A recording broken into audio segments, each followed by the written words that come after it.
Bonnie and Clyde met their fate on a Louisiana dirt road on this day. Welcome back to On This Day. Today's date is May 23rd, 2023. It is the 143rd day of the year. There are 222 days left in 2023. It's the 21st Tuesday in the 21st week and the 65th day of spring. You got 29 days left until summer, and it finally cooled down here. We've been right around 90 degrees for like the last 2 weeks, I think. Today it dropped down to, I think we're at 75. So you actually feel cold when you've been sweltering for like 2 weeks, and then all of a sudden drops down to a reasonable thing. You're like, oh, it's chilly. Yeah, that's what's going on here. Today is National Lucky Penny Day. National Lucky Penny Day is celebrated on May 23rd. It's always nice to find free money, and on this day, people are on the lookout for that lucky penny. I've never found pennies to be very lucky. I find them actually to be a pain in the butt. Now that everything's on, card, you don't walk around with change in your pocket like we used to. All right, let's see what else May 23rd has given us. 1788, South Carolina ratifies the United States Constitution as the 8th American state. 1846, Mexican-American War. The president of Mexico, Mariano Paredes, unofficially declares war on the United States. It didn't work out very well for him. American bank robbers Bonnie and Clyde are ambushed by police and killed in Bienville Parish, Louisiana.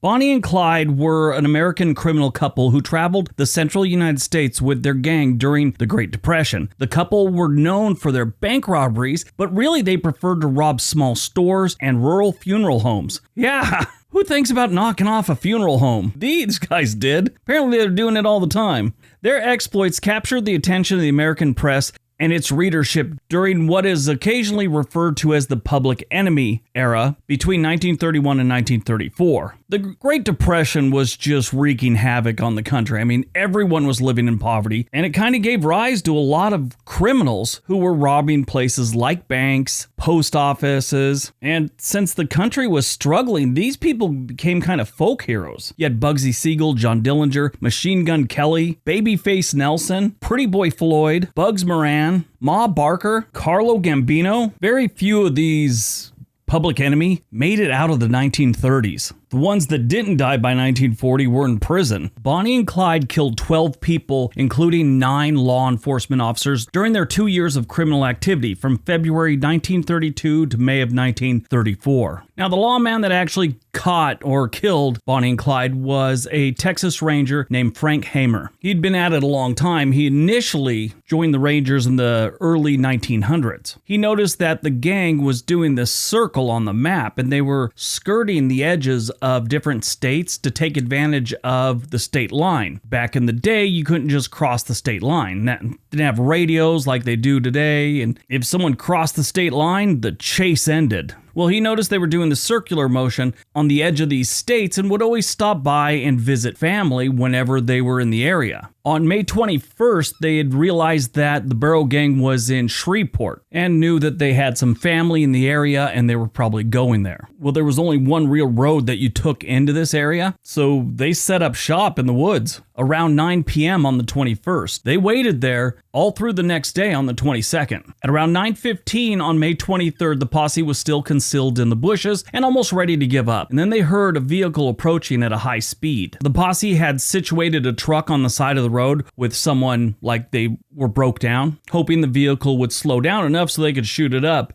And they did. The posse had automatic rifles and shotguns along with their pistols, and they opened fire with them before they even got to the posse. And as they drove through, tried to get past them, that's when they opened up with shotguns. And that was the end of Bonnie and Clyde. 1995, the first version of the Java program language is released. 2006, the Alaskan stratovolcano Mount Cleveland erupts. 2015, at least 30 people are killed as a result of floods and tornadoes in Texas, Oklahoma, and northern Mexico. Movies released on May 23rd, 2014, X-Men Days of Future Past. This was a pretty good Marvel movie, and it sees Wolverine travel back in time to prevent a catastrophic event. It is the 7th film in the X-Men series. I didn't know they even made that many. This one became the first X-Men film to receive an Academy Award nomination, earning a nod for the best visual effects. This one included one of my favorite superheroes, Havoc. Also had Kelsey Grammer as the Beast, or Dr. Hank McCoy. It's definitely a good character for Kelsey Grammer. Born on May 23, 1965, Melissa McBride, dramatic supporting actress who really jumped to the forefront on The Walking Dead. She played Carol. I wasn't a big fan of Carol in the beginning, and then as time went on, I started to like her. Her first television role was in 1993 on an episode of Matlock. I miss The Walking Dead. I wish they would have gone on a couple more seasons. Died on May 23rd, 2017. My favorite James Bond, Roger Moore. He replaced Sean Connery as James Bond in 1973 and won a Monte Carlo TV Film Festival Achievement Award in 2004. His other major work included Ivanhoe, Maverick, and The Saint, where he played Simon Templar. He starred in Cannonball Run with Burt Reynolds. I don't know if he's the star, but he was in there. It was a pretty interesting series of movies. I love Burt Reynolds. He was actually considered for the original James Bond instead of Sean Connery. Like, he was in the running for it, and then he gets it years later. Roger Moore became a tax exile in 1978 and lived in Switzerland, spent his time in Switzerland and Monte Carlo, because he just didn't like paying those taxes in the UK. Moore had a series of diseases during his childhood, including chickenpox, measles, mumps, and double pneumonia. Also had jaundice. He had kidney stones. He had all kinds of bad things going on. He died on May 23rd, 2017 from cancer. He had it in his lungs and his liver. I had heard when he had passed away, all the former 007s, James Bonds, came to his funeral, but it says former 007 actors Sean Connery, George Lansby, Timothy Dalton, and Pierce Brosnan, and even Daniel Craig paid tribute to Moore. Now, it doesn't say they went to his funeral, but I heard they did. He was 89 years old. All right, that's today's video. Hope you guys enjoyed it. Hope you got some information out of it. Now go out, have a great day, and be nice to each other.